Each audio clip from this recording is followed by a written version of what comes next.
चला. नमस्कार मित्रांनो, मी जयेश गांगुर्डे. आज मी आलो आहे नाशिकच्या गोवर्धन ग्रामपंचायतीच्या महाबँक आर सिटी नाशिक येथे.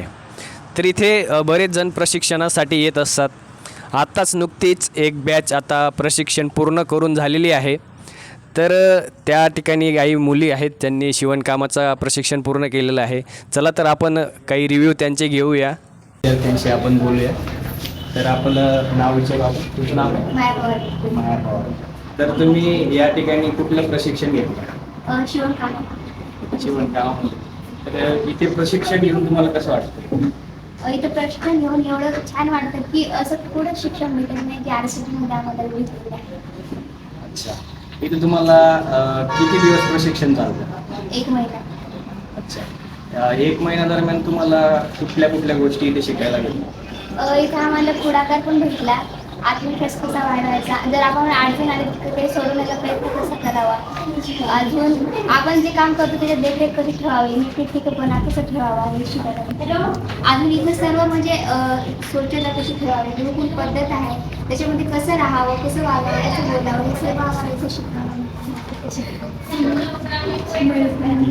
अजून काय वेगवेगळ्या ॲक्टिव्हिटी तुम्ही या ठिकाणी केल्या? आम्ही पुढाकार भेटतो तेव्हा जेव्हा आपण पुढे येतो तेव्हा आपल्या स्किल कशा डेव्हलप करता येईल हे शिकण्यास भेटलं. जसं की आपला आत्मविश्वास वाढवण्यासाठी आपण जे आपण काम करतो त्याच्यावर आपल्याला किती चिकाटी आहे हे शिकण्यास भेटतं.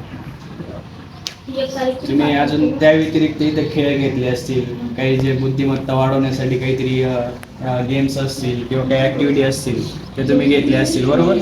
तर त्याबद्दल तुम्ही काय सांगू शकता? आमच्याबद्दल एक गेम घेतला होता की एकीमध्ये कशी निर्माण होते त्याच्याबद्दल घेतला होता. आपण सर्व एकत्र येऊन कसं राहू शकतो ती एकी कशी महिन्याभरात तुम्ही सर्वांमध्ये एक बॉन्ड तयार झाला असेल, बरोबर? तर यानंतरही तुम्ही भेटणार आहे. नक्कीच आणि हे प्रशिक्षण घेतल्यानंतर यापुढे तुमचं काय पाऊल असेल? म्हणजे आपण आत्मविश्वास नाही का आपण काहीतरी करू शकतो. यानंतर तुम्ही स्वयंरोजगारासाठी पूर्णपणे तयार आहात आणि जी संस्था आहे ती पण तुम्हाला मदत करण्यासाठी तयार आहे, बरोबर? तर तुमचं आता जे प्रशिक्षण झालं ते कुठलं होतं आणि त्याच्यासाठी तुम्ही आता पुढचं प्लॅनिंग काय तुमचं? माझं शिवणकामाचं होतं. त्याच्यामध्ये जर आपण व्यवसाय करायचा असेल तर भांडवल आपल्याला लागतं. त्याच्यामध्ये सर्व भांडवल बाजारपेठेमध्ये कोणती गरज आहे म्हणजे समाजात ते आपण बघून त्यानुसार आपण आपला व्यवसाय सुरू करू शकतो. हे फक्त प्रशिक्षणापुरतं मर्यादित होतं की यापुढे तुम्ही काय करणार? नाही, यापुढे तर आपण स्वतःच्या पायावर कसं लागू. थँक्यू. अजून कोणाला काही बोलायचंय? जास्त नाही करू शकतो. बोला. नाव काय तुमचं? माझं नाव अक्षरा हरे. आणि आरसीटी म्हणजे इतकं काही आम्हाला माहिती नव्हतं. पहिल्यांदा पाऊल ठेवल्यावर असं वाटलं होतं म्हणजे एक आवड म्हणून शिवणकाम मी बघितलं होतं. पण जेव्हा इथं पाऊल ठेवलं तेव्हा इथली गुरुकुल पद्धत आहे ना ती डायरेक्ट आमच्या मनामध्ये म्हणजे हे होऊन गेलं का असं शिक्षण कुठेच मिळत नाही.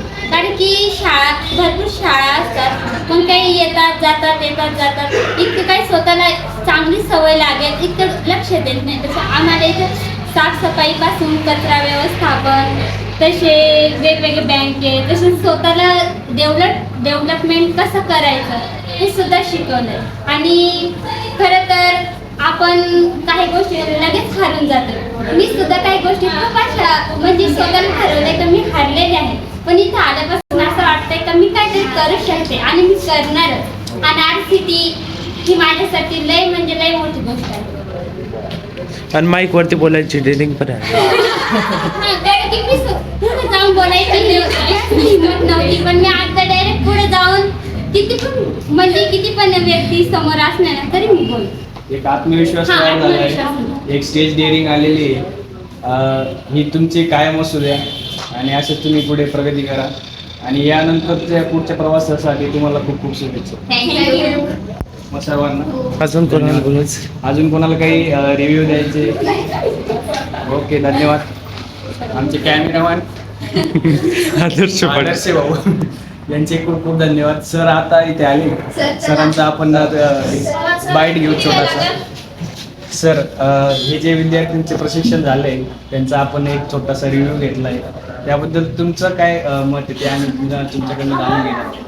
नमस्कार, मी समीर कुलकर्णी, महाबँक आरसीटी नाशिक या ठिकाणी प्रशिक्षक म्हणून काम करतो. हे जे प्रशिक्षण आहे ग्रामीण भागातील युवकांसाठी आहे. 18 ते 25 वयोगटातील जे कोणी युवक असतील, जे सुशिक्षित बेरोजगार असतील त्यांच्यासाठी हे प्रशिक्षण आहे. पूर्णपणे प्रशिक्षण हे मोफत आहे. इथे राहणं खाणं जेवण शिक्षण साहित्य शैक्षणिक साहित्य युनिफॉर्म वगैरे सर्व फ्रीमध्ये दिलं जातं आणि चांगल्या क्वालिटीचे प्रशिक्षक या ठिकाणी असतात. त्यांना या ठिकाणी बँकिंग उद्योजिक विकास उद्योजिक सक्षमता आणि त्यांच्या विषयाचं टेक्निकल नॉलेज अशा प्रकारचं सर्व प्रशिक्षण या ठिकाणी दिलं जातं, जेणेकरून तो व्यक्ती एवढं सक्षम बनतो की बाहेर त्याला कोणाची मदत घ्यायची गरज लागत नाही आणि स्वतःचा व्यवसाय तो चांगल्या प्रकारे करू शकतो. तेवढं या ठिकाणी सक्षम बनवलं जातं. या ठिकाणी त्यांना योगा असेल श्रमदान असेल अशी विविध प्रकारच्या ॲक्टिव्हिटी त्यांना या ठिकाणी केल्या जातात करून घेतल्या जातात आणि त्यांना त्याच्या व्यवसायासाठी मदत होते. धन्यवाद. धन्यवाद सर. आपण सर्वांचे रिव्ह्यू घेतलेले आहेत. चला, धन्यवाद. धन्यवाद.